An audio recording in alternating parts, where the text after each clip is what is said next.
This is Leader Time for May 21st.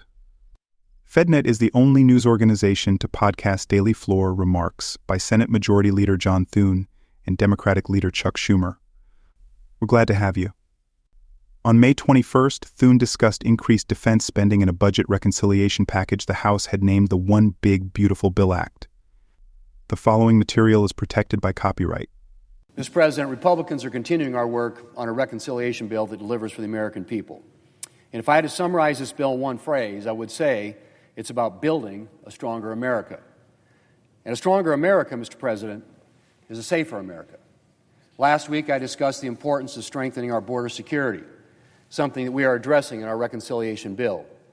Today, I'd like to discuss another aspect of that bill, strengthening our military to meet today's and tomorrow's threats. Mr. President, the world has grown increasingly unstable in recent years. America's interests, our allies, and worst of all, American service members have come under attack. Russia, China, North Korea, and Iran and its terrorist proxies have all grown more brazen. Meanwhile, the previous administration regularly telegraphed weakness on the world stage and put investing in our military on the back burner. Mr. President, there is never a time when we can afford to let our military readiness slide. But above all, at this time of increased instability, it is vital that we ensure that our military has the resources it needs to deter our enemies and defend our country. Admiral Samuel Paparo, the commander of the U.S. Indo-Pacific Command last year, called deterrence, and I quote, "our highest duty." He said, deterrence is effective when it is credible. The adversary believes that the defending side will act on its threats when it is capable. A robust military with the ability to project power globally and inflict significant damage on the aggressor is essential, end quote. Now, let me just repeat that, Mr. President. A robust military with the ability to project power globally and inflict significant damage on the aggressor is essential. Mr. President, that's the kind of military we need to secure with this bill. Our aim is to reverse the trend of underinvestment in our military, to rebuild our military capabilities and ensure that our adversaries will think long and hard before attacking us. In other words, Mr. President, peace through strength. One area where that is especially critical is in our strategic competition with China. Leaders of the intelligence community testified this year that China represents the most comprehensive, robust military threat to U.S. national security. Its designs on Taiwan are obvious, and its brazen actions, from cyber theft and espionage to its aggressive territorial claims and its harassment of American pilots, are alarming. But we've allowed China to outpace us in building new military capabilities. China produces 2 submarines per year for every 1.4 submarines built in the United States. China can build naval surface warships 3 times faster than we can. And in the defining technologies of tomorrow's wars, space, AI, hypersonics, and cyber, China is gaining quickly or already has an edge. Republicans' reconciliation bill is about reestablishing a U.S. advantage in all those areas. We're going to invest in shipbuilding to expand and enhance our fleet. We'll restock our munition stockpiles and expand weapons production. And we'll modernize our nuclear deterrent and build a golden dome for missile defense here at home. Our bill will expedite the delivery of innovative weapons to service members on the front lines. It will enhance the readiness of our military units and modernize infrastructure at depots and shipyards. And it will make improvements to service members' quality of life. To be clear, Mr. President, the investment we're making here in this bill, while critically important, is no substitute for robust annual defense funding levels. But it will help us catch up after years of the Biden administration deprioritizing defense investments. Mr. President, we can't afford to let our military readiness slide any further. We need to reverse the current trend and put our national security on a better trajectory for the future. And that's what our reconciliation bill will do. A stronger America is a safer America. And that, Mr. President, is what Republicans intend to deliver. Schumer trained criticisms on a Republican effort to overturn a California environmental regulatory waiver issued by the Biden administration. He then turned to a revised state and local tax deduction contained in a budget reconciliation pending in the House. So, 100 days into Donald Trump's presidency, America is plagued with deep problems. Donald Trump's trade war is sending prices up and up. Republicans are on the brink of taking away people's Medicaid. Trust in American leadership is in decline on the world stage. But what are Senate Republicans focusing on today? Today, Republicans are going nuclear to appease the fossil fuel industry and at the same time erode away the institution they profess to care about. First, the facts.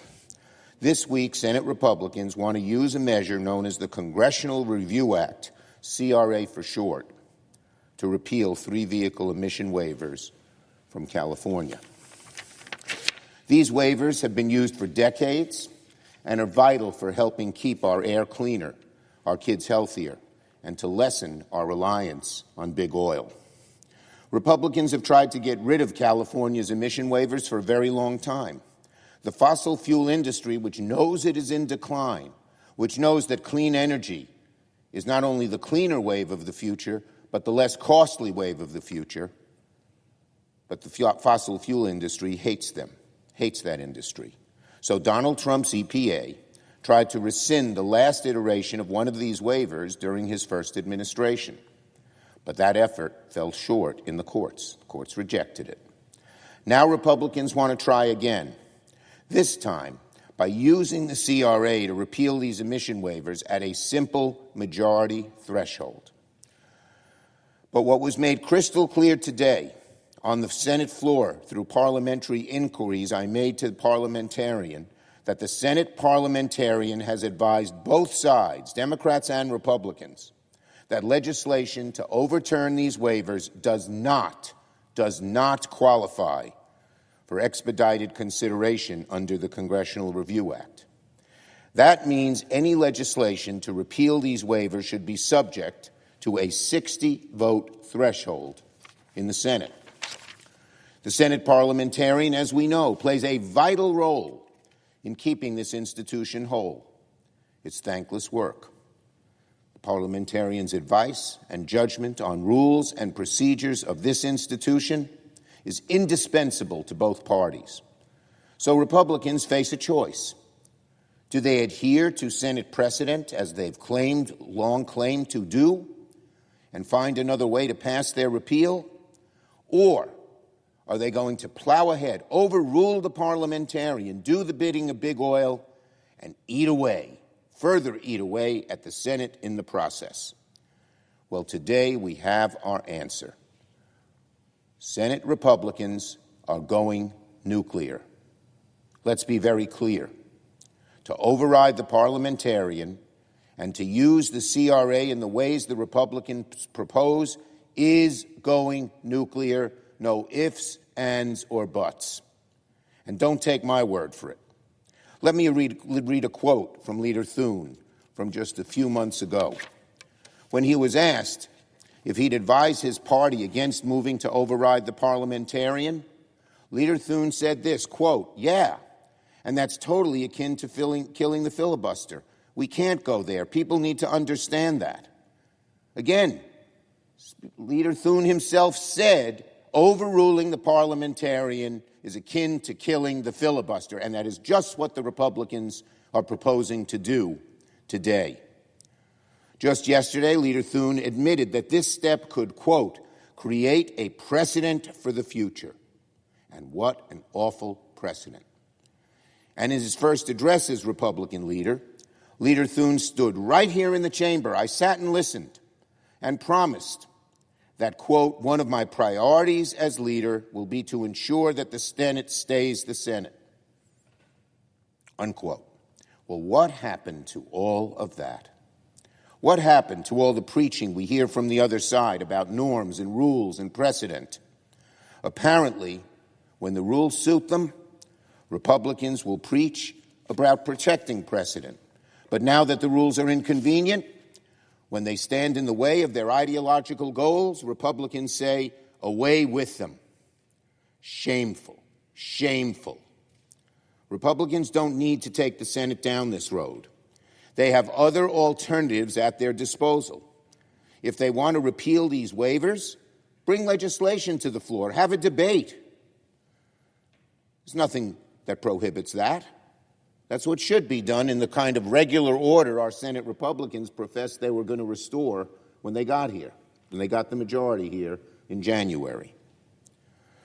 Make no mistake, this is not a narrow assertion of congressional authority, as Leader Thune claimed it was. Today, Republicans set a new precedent that cannot likely be reversed. Moving forward, congressional review acts will be weaponized like never before. Today, it's all about California emission waivers. Tomorrow, the CRA could now be used to erase any policy from an agency that the Trump administration doesn't like at a simple majority threshold. They could go after permits for oil and gas drilling. Some on the other side wouldn't like that. They could eliminate health care innovation waivers that states use to get care to people through Medicaid and ACA. They could even use the CRAs to make it even harder to form a union. They could go after agency actions that protect access to reproductive care, like making it harder to access the medication mifepristone. They could go after rules that protect access to reproductive care. And all of this and more could now be done at a simple majority threshold with an expanded CRA. And all that would need to happen is for Donald Trump to choose an agency action or policy he doesn't like, stamp it with the label, quote, CRA, send it over to the Congress, and Republicans will bow in obeisance and repeal it at a simple majority threshold. This, in other words, is a backdoor strategy from Republicans to make Project 2025 a reality. And mark my words, many of our Republican colleagues are going to not like having to vote on CRAs that Trump wants. And we will be able to get votes on them because of what the Republicans are attempting to do today. It is the legislative branch ceding authority over to the executive if we go forward with this. And Republicans should tread carefully. What goes around comes around. If Republicans are willing to overrule the parliamentarian and hijack the CRA in a way it has never been used before, they will not like it the next time they are in the minority. That's for sure. So this is a sad, shameful, disappointing day for the U.S. Senate. Republicans will come to regret the ill-considered step they take today. Mark my words. And our country, the health of our children, the health of our communities, and the whole country will be worse off because of what Republicans have done. Now on reconciliation. It's no secret how awful the Republican tax bill is. For weeks, we've said their bill shows that billionaires win, American families lose. Last night, the nonpartisan CBO proved that to be quite accurate. The CBO's nonpartisan analysis shows that this bill would decrease household resources by 4% for the bottom 10% of Americans, while increasing household resources by 2% for the top 10% of the country. To be clear, this bill would hurt the most vulnerable Americans, and the most benefits would only reach the top wealthiest. Trickle-down economics, if there ever was one. This bill hurts American families. They're the losers of this bill. American families will lose health care. They'll lose food benefits. They'll lose jobs. They'll lose money. Bottom line, American families lose, billionaires win. And finally, on the SALT deal. Yesterday, Donald Trump came to the Capitol to deliver a message to New York House Republicans. Back down on SALT or else. That is what he reportedly said, his words. Less than 24 hours later, we're learning that New York Republicans have all bowed to the king and caved in obeisance to Trump. New York Republicans are showing once again that their loyalty does not lie with the volunteer firefighter in Bayshore, or with the teacher in Riverhead, or even with the small business owner in Suffern. Nope, their blind loyalty lies with Donald Trump. The so-called SALT deal is a humiliating failure for New York Republicans. New York Republicans settled for barely half of what they wanted on SALT, and barely a fraction of what Trump ripped away from them in the first term. And they're doing it because they're scared of the president. And no relief for the marriage penalty. So if there's a firefighter and a teacher married to one another, nope, being married hurts them in the SALT deal the Republicans made. New York Republicans settled for SALT caps forever and a double tax on middle-class New Yorkers, our cops and firefighters, our teachers, our small businesses, our construction workers in the Hudson Valley, on Long Island, and across the state. I mean, even if New York Republicans did nothing, New York would be better off at the end of this year when the SALT cap would have expired. This SALT deal leaves in place a penalty for married couples. A couple who are paying both taxes face the same limit as a single individual, even if they're paying double the taxes. This is one of the biggest issues facing middle-class families, and New York Republicans are leaving it in place. It's barely 20% of the New York Republicans' own SALT bill that they wrote. One Republican congressman, Mike Lawler, said last year, quote, "Eliminating the marriage penalty within SALT isn't just important, it's absolutely essential," unquote. Well, clearly, it must not have been that essential. New York Republicans have said for months that they had one job they were sent to Washington for, to get rid of the SALT cap. With this SALT deal, so-called SALT deal, they have failed everyone back home. New York Republicans' capitulation to Trump on SALT is a slap in the face to Long Island, the Hudson Valley, New York City, and the hardworking middle-class families across New York and across the United States. Follow floor debates on the One Big Beautiful Bill Act on our YouTube channel at FedNet TV. It could get to the House floor as soon as tonight. This program is copyrighted by Federal Network, Incorporated, and provided only for informational and educational purposes. Unauthorized reproduction, distribution, or use of this episode without expressed written permission from FedNet is prohibited. Thanks always for listening.